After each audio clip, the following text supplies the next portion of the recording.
Hey everyone, in this video, I'm going to be showing you how to fix YouTube Shorts thumbnail that is not changing. First thing you need to do is go to your profile and click on YouTube Studio. Once you're there, go to Content.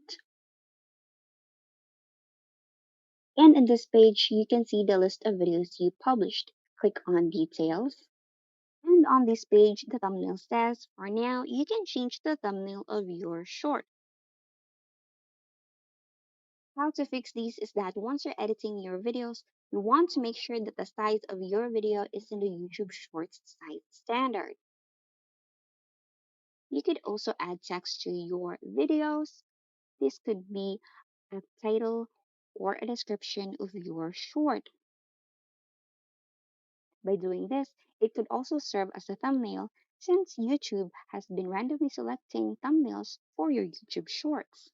And once you're done, you may export it and you can post it on YouTube. And after that, the thumbnails for YouTube Shorts will not be a problem since any part of the video can be a thumbnail. I hope this video helped you. Don't forget to like, subscribe, click on the notification button for more tutorials. Thanks for watching.